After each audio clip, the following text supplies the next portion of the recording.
Hi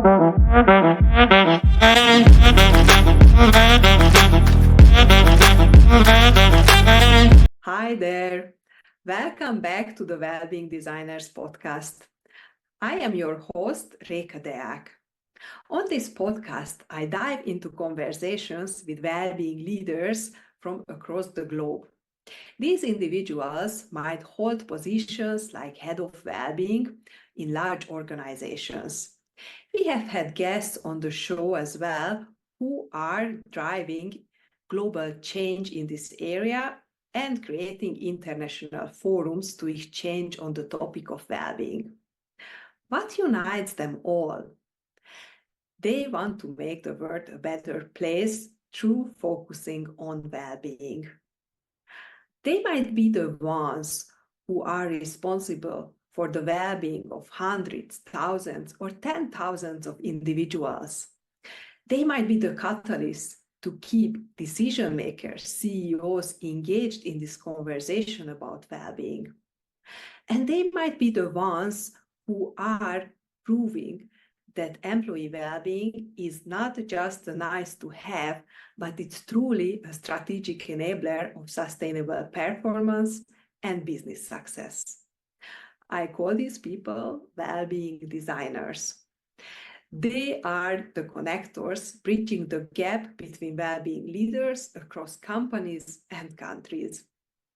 So sit back, relax, and enjoy listening to these incredible individuals and learning from them.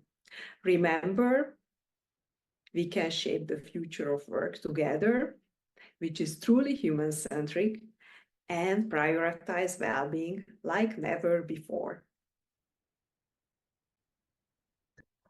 Our guest today is Dr. Miriam Baumgärtner. Miriam just left PwC Switzerland, where she worked as a senior manager in the People and Organizational Development team. She was head of well-being and sustainable people performance, driving a people-centered transformation internally within the consulting firm. She holds a master's degree in psychology and a PhD in strategy and management. She worked as a researcher and scientific project leader at the University of St. Gallen, Switzerland, for over 12 years. Her research projects with corporate partners centered around the topics of DEI, mental health, leadership development, hybrid work, new ways of working, and the combination of all of this. She has published in scientific and more practice-based journals and regularly presents at international conferences. She won the Swiss Public Health Award and the University of St. Gallen Impact Award for her work around health-focused leadership. Hi, Miriam. Hi, Réka. Welcome on the Wellbeing Designers Podcast today. Thank you so much. It's a pleasure to be speaking with you today. I am very, very happy to have you here for several reasons. We have been in touch for some time. We share a lot of passions around well-being and also as working moms.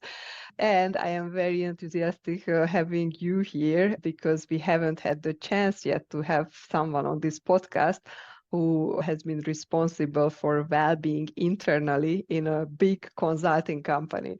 And me being a former management consultant, also employed by one of the big fours and by other consulting firms, I see it as a super challenging work because of the whole setup, the system, how consulting companies work, how incentives, promotions work there. So yeah, this is just to share with you my enthusiasm towards this conversation. Thank you. Looking forward to diving into the topic. Yeah, so I shared a bit your official bio with the listeners. I always give you and the others the opportunity to share a bit with your own words who you are and how did you get where you are today? Thanks. Yeah, sure. So I'm a psychologist by training, but also by heart. And I actually also worked quite some time in research after being a consultant myself in that external client-facing role. I did my PhD in strategy and management at the University of St. Gallen, and also was heavily involved in corporate projects. So we did field studies with different companies. And this also was like with the purpose to do evidence-based management, to also get all the data to kind of prove that time and also budget invested in initiatives such as inclusion, diversity, hybrid working, but also mental health, that there is a lot of potential there, and also to prove this by data. Yeah, and in the last almost 3 years, I worked as a senior manager in people and organizational development in an internal role at PwC. Mm-hmm. Yeah, can you share us a bit about that work? You were, as much as I know, not the first person in this role with PwC Switzerland. What do you know about the roots of the well-being movement at PwC, maybe even globally, but definitely at PwC Switzerland? We see that sometimes companies started it already before COVID, but COVID definitely gave the push for most companies out there. Yeah, exactly. And this was also the case for PwC. So COVID actually acted like as an accelerator of this well-being movement. And there has been the program, it's a global program called Be Well, Work Well.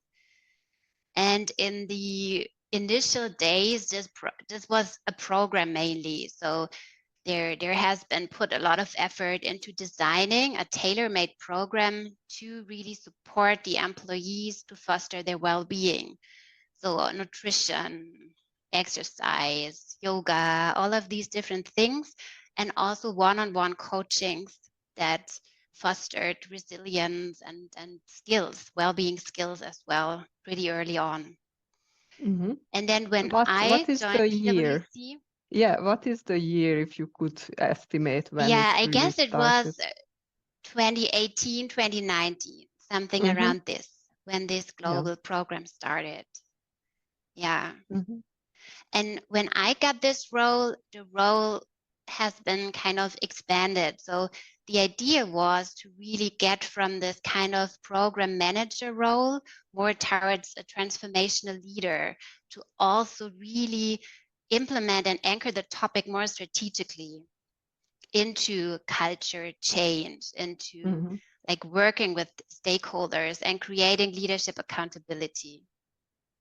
How did this transition work? Companies are still struggling with it, or not even, there to make this step from programs or webinars into getting, as I call it, into the ways of working, like leadership, Yeah. workload. What did you see as the biggest challenge when you stepped into this role? I think when you ask for the biggest challenge, it's certainly the narratives that we have, around performance, and also like more in depth, also the narrative, what defines the value of a human being, right? And this is also, I mean, we've been socialized around this performativity narrative, so that we feel valuable the more hours we work, the harder we work, the more valuable we feel. And I think this is the biggest challenge to really change this. And of course, I mean, when you think of consultancy, when you think of the business models in a big four, this is a systemic issue, right? So there is a lot of work to do, and you also definitely have to include a lot of different stakeholders, get them on board. Mm-hmm. Yeah, that's so true. I immediately imagine my pyramid there, which you can call the Yeah. Maslow pyramid, or Yeah. there are other models out there in well-being with this pyramid. And you mentioned that there was the sleep, nutrition, so, the really basic stuff that we need to survive as our bodies. But then as we go higher and deeper, then, of course, all the emotional, mental, and then the values come in. And well-being is so much much connected to that. And these consulting companies and general like corporate world is a lot about achievers, or used to be, it's a bit changing. And yeah, that goes a lot into your values. How is your value system? So how open the people out there in your environment to explore then values or have this new approach? Yeah, this is a good question. So I experienced quite a variety of openness. So there have been a lot of people that are very open and also very supportive of the topic of well-being. Mm-hmm. Then there's also this kind of, I guess, language, but also understanding of what well-being actually means. And there's a lot of confusion. So one thing I really focused on was bringing well-being out of the yoga corner. And this is not an easy endeavor, actually, because this is kind of in the minds of the people, right? So it's more around this. I mean, some companies even say it's wellness. So they have this kind of image, okay, when I have like a bit of time, I can do a bit of breathing, or on the weekends, I go to a spa. And this is actually not what I focused on in my role. So what I focused on was really to make it very clear that well-being is a business imperative. That well-being means to have the critical skills to survive in this challenging and very, very demanding environment. That it's not we do well-being despite we are a Big Four, but we do well-being because we face all these challenges. We have all these different demands. We need to be very agile in working with clients. We need to react to demands, all of this. But the basis is that I am in a good position, energy-wise, mentally, spiritually, like all these different kind of things, but also, of course, physically. So this all connects. And this also brings me to that more holistic approach to well-being. So all the different dimensions, all the different skills, and the stories we tell ourselves, they need to be aligned. And this brings a very powerful package and a lot of potential, especially Big Four. This is all about building relationships. It's about building relationships with clients, also anticipating business opportunities by having conversations, by being in conversation with clients. And to make this happen, to make this possible, also sustainably, this requires that we are in a good position ourselves.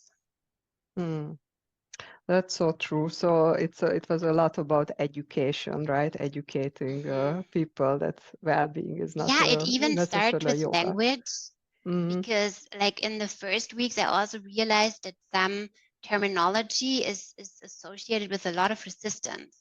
Yeah. This is also why I then kind of rebranded it as sustainable people performance to really make it part of that people sustainability topic. Yeah. Yeah.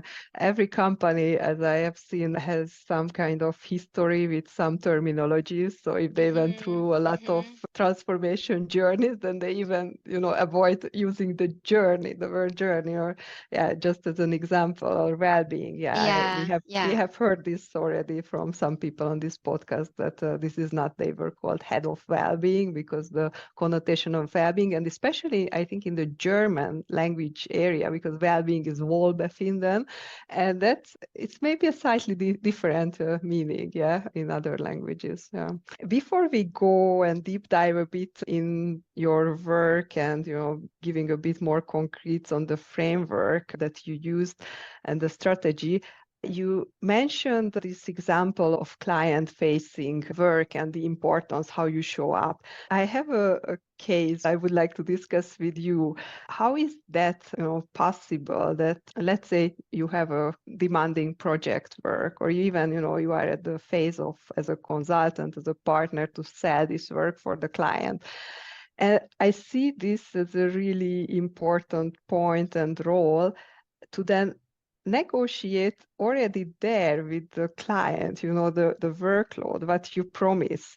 Because if you do that not well at that point, then going back to your team to deliver that work that you maybe over promised, it's really difficult. And then, supporting the well-being of yourself as a leader, as a partner of the project, and the team's well-being, it's almost then impossible. So how open are sometimes clients? Because it's also, I think, a change in the mindset of clients that, I pay consultants and then I can use them for as much as I want.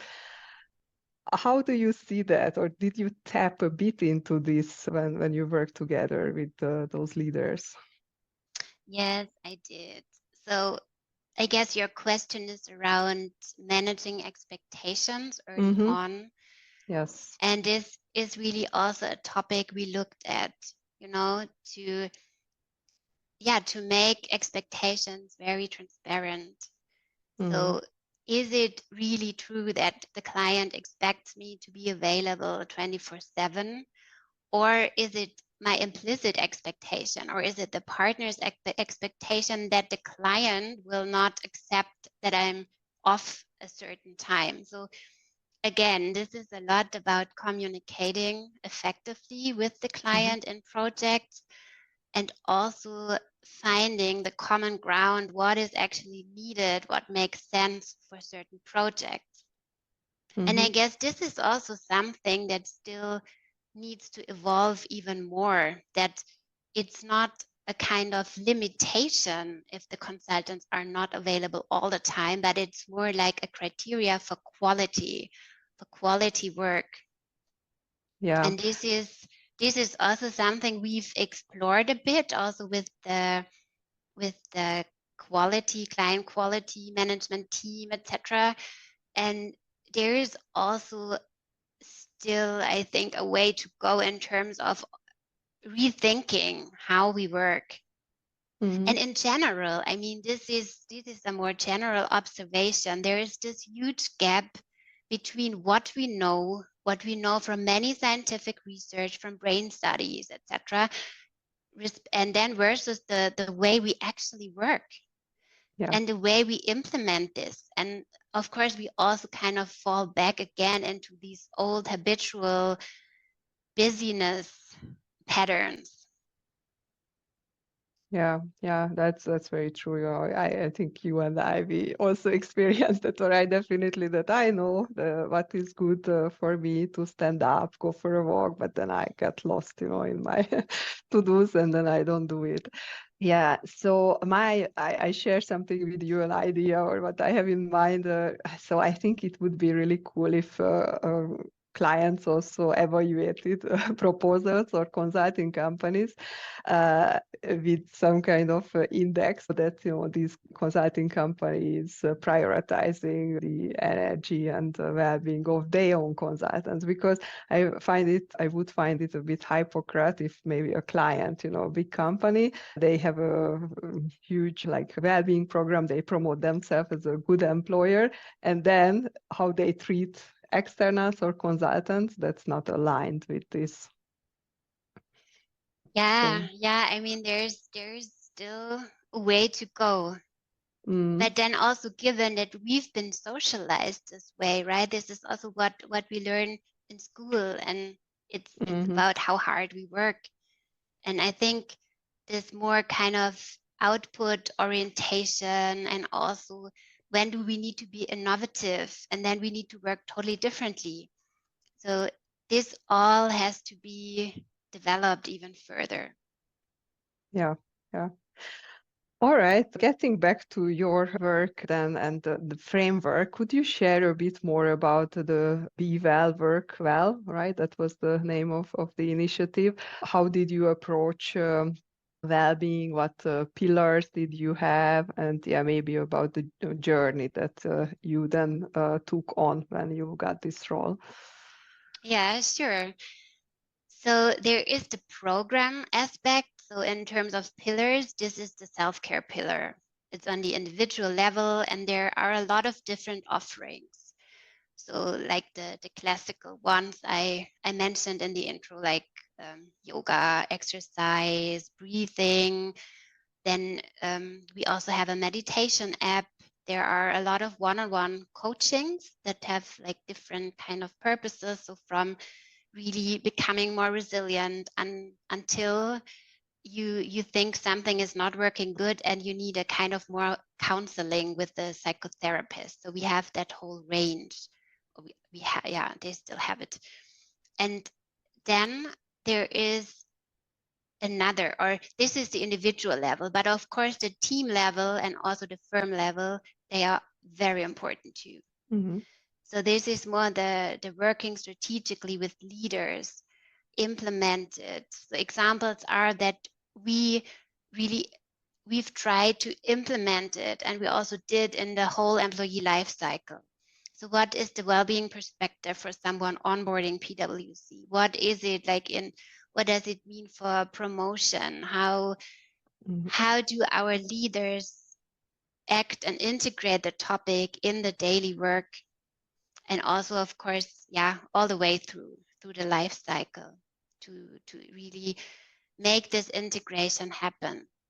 And don't have a kind of, specific well-being strategy. Of course, I also had this kind of specific things I wanted to implement, but then the overall goal is to really make this an integral part of everything in HC, and then also of everything in how the people work, also especially in the lines of business. And this is especially important. And this was actually what I started, or what we started with the team, to work with leaders and also to co-create. So one example is that we implemented what we called high performance routines. This is also something we worked with an external psychologist, Rob Archer, on the topic.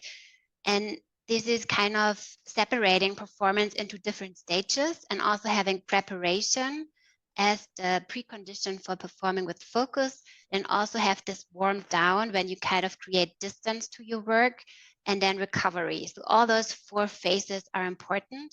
And we work with many leaders in the business and designed what's useful for them. So what does preparation mean for audit? What does it mean, in consulting? Or how can they integrate it? And really to follow this idea to get well-being out of the yoga corner, of the add-on initiative, to really bring it into the daily lives and where it matters the most. Mm-hmm. And if you compare, like when you started this work and 2 years after, how much did you manage, or it was not only on you, of course, but how much the perception of well-being then changed from the yoga classes to something more holistic?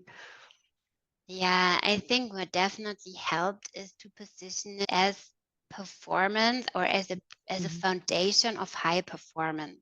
Mm-hmm. And what I got as feedbacks is that this has worked out, but of course there's always room for improvement as well. Another thing that we did is that we created a group around sustainable performance ambassadors, or champions. So we had a lot of key stakeholders together in this group, and we had exchanges around their practices, around what they observe in the business units, and bringing this together, and then also acting on it. So I think it's also a lot, it's not so much about initiatives, it's more about conversations and also doing the right things. And as we talked before the recording, really also have this focus. So what is important? What is, what is bringing us to the goal of really integrating well-being in the ways we work? How can our people experience this in their daily lives? What does it, it's also, healthy habits are great and they really are the foundations, but it's also deeper, right? It's also about how can we regulate our emotions? How can we work with our inner critics? How can we share important emotional things, or maybe conflict in the team? So it's broader. And it's Mm-hmm. also, again, very much related also to narratives. So what are we up to as a team? How do we create value as a company? You know, Mm-hmm. all these questions, Yeah. they are very important to find answers, because this then again, of course, gives us also a lot of energy when we feel that we're in the right place, when we feel that we can have an impact and that we have this sense of meaningfulness. Yeah, absolutely. And all this, what you have done on the individual team firm level, were you doing it only for PwC Switzerland, or was this initiative like globally that you then co-created with other well-being leaders around the world? The initiative or the program is a global program, and also the whole branding, etc. is then how you do it. So the how is more in the territories. Mm-hmm. So there are a lot of differences as well. There are also different initiatives, different ways. Also in terms of the strategic alignment, there are differences. And there's also a lot of exchange. So I had a lot of exchange with other well-being leaders from other territories. And we always, of course, tried to use synergies. Mm-hmm. So in October, we organized something together, or I participated in a global webcast and Mm-hmm. things like this. And I went to London to meet other well-being leaders. This was when we kind of designed this high performance routines and reflected on how we can bring it to our people. Yeah, Yeah, so yeah. both. There were Mm-hmm. like individual designs in the territories, but also this kind of global Mm-hmm. drive around Yeah. well-being. And maybe if the listeners don't know about the Big Four structure, it can be quite loose, right? You have a global brand, but the countries have a lot of freedom based on the partners who are leading it. So when companies are saying, other like industrial companies, that, oh, we are so decentralized, then this is very decentralized space. Yeah, Yeah. exactly. Before we go into the closing questions, I still have one that is the favorite question of the podcast about measurement. Uh, How did you measure the impact of mhm. these initiatives? And I would like to dig into the impact, because engagement, I understand you definitely created this energy and noise, so people were there on the webinars or initiatives, but then when it comes to impact, how did you deal with that? Yeah, this is quite a complex question, Mm-hmm. because as we all know, there are so many factors influencing our well-being. And these are like on multiple levels, individually, on a team level. How do I get along with my supervisor? The firm level, the environment we're in. And then, of course, also across different life domains. So this is quite complex to measure it. But of course, we also there are surveys at PwC, the global employee survey, but then there's also the onboarding, the offboarding survey, where well-being is part of to measure it. Yeah. And what we also, or what is also done, is also to look at more objective data like absenteeism and also turnover. That, I mean, this is, as I say, always with caution, because usually when you implement a really good well-being system, then absenteeism can also go up, and this is a good sign, because people then stop working when they're actually sick. And so this is also not trivial. But then also looking at the interplay between survey data and more objective data. And also, this is something we've started a bit with, is to go towards the direction of longitudinal data. Mm-hmm. And this is important, because when we only measure at one time point, this is not enough. So what we need is multiple data points, so we can see how the interplay of different variables is actually developing over time. So we can see, okay, engagement is going up when stress is going down, for instance, over time. And then we can see, okay, what happens to turnover intention, or to actual turnover? What happens to our absenteeism data, etc.? So This Yeah. is very important. And Yeah. finally, it's also important to rely on qualitative data. So what we did, for instance, was interviewing our partners regarding sustainable performance and their ways of doing it, and really to be in conversation. I mean, of course, this is not like representative data, but this is a way and an entry street to different stakeholders. And this also helps to really stay in conversation with them. And so it's both. It's data, you collect data, and at the same time, you also create engagement for the topic. Yeah. Yeah, and I sometimes I say that engagement is out there because some companies wanna just show that, but to be honest, it's also difficult to reach engagement. So I don't wanna lower the importance of that because many companies are actually not even there to communicate it well and have the system to reach employees about the offerings. So I think it's super important and cool that you had such a high engagement, and you could even see if there was something going on, then people reached out more to these kind of well-being resources. Yeah. All right. Thanks a lot for sharing all these insights. What would be your personal advice for future well-being leaders who get a similar role, for instance, that you have had, or others who would like to really create systemic change? Yeah, so my advice would really be to work with people, not to work too high on some strategy or something, but really connect with people, be in conversation, and integrate well-being where it matters most. Yeah, that's a very good one. Yeah. And maybe to Strategies. add, Yeah. this also, of course, implies that we need role models on every level. Yeah. And especially on the top level, we need role models, because you can have like the best well-being strategy on paper. When the behaviors of the top leadership is not aligned to those behaviors, it's just not really credible. Yeah. That's very true. And still, I think sometimes to reach those leaders, you might have to show them a strategy because they like, of course, these things and the structures. So parallel. Yeah. This is very true. But it also helps to not develop it in isolation, but really develop it in community with other people and stakeholders. Yeah. And you also mentioned co-creation, so that can already start on the strategy level, like not to create it in the ivory tower. Yeah, exactly. And this helped a lot, to position myself more as the subject matter expert, but they are the experts for how they do business and what is possible and what not. Of course, I am the one who could critically ask questions, right? So to make them think.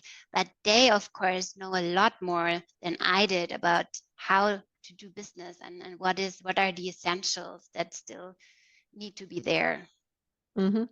Yeah, that's really beautiful example. And the last question to you, how do you take care of your own well-being? Yeah, that is a very, very good question. So I would say I try to get the basics right. So I'm talking about exercise, sleep, movement, nutrition, all of these things, because they are really the foundation. And then second is really that inner work. So also I think it's very important to know what gives you energy and what drains it. Yeah. And also to invest in relationships. So for me, this is very, very important, because this is where I get a lot of energy. And at the same time, this is also what happiness studies, etc., show. It's not the money or the big house, or I don't know, not even the job. It's more how meaningful are our relationships. So this is the second. And the third, I would say, is be very intentional about how to spend your time and energy. And don't stay in your hamster wheel just because it keeps turning. And I know that you are really practicing what you preach and you challenged yourself with this recently. So yeah, I would like to really acknowledge how you show up as a well-being leader. Thank you, Réka. Thanks a lot for this really insightful conversation. And I am very much looking forward to following your journey and then continue from here in the future. Thank you so much for having me, and I've enjoyed this conversation a lot. And for anyone who's listening, so if you want to ask any kind of question or would like to continue the conversation, feel free to reach out to me via LinkedIn, for instance, and Yes. I'm happy to connect with you. Yeah, we will share your contact details in the podcast wherever we Great. launch it. Yes. Thank you, Miriam. Have a beautiful day. Ciao, ciao. Thank you so much. Ciao, Réka. I hope that you found this conversation as insightful and inspiring as I did. Don't forget to keep up with us on all major podcast channels, including YouTube, Spotify, or Apple. Hit that subscribe button to express your support and be notified about the latest release of the podcast. You can also connect with us on social media. We are there on LinkedIn and Instagram. Search for Wellbeing Designers. And you can also ask directly questions from me or just say hi via my email address, hello@𝒂𝒂𝒂𝒂, 𝒂𝒂𝒑𝒂𝒂.com. You can also visit our website, www.wellbeing.design, or my personal website, www.𝒂𝒂𝒂𝒂.com. And remember, if you are interested to explore the services of Wellbeing Designers, how we can support you and your organization to prioritize well-being and create a human-centric work environment, then again, reach out and visit our website. Together, let's continue shaping the future of work, which is truly human-centric and prioritizes well-being like never before. Thanks for tuning in. Until the next time, take care and be well.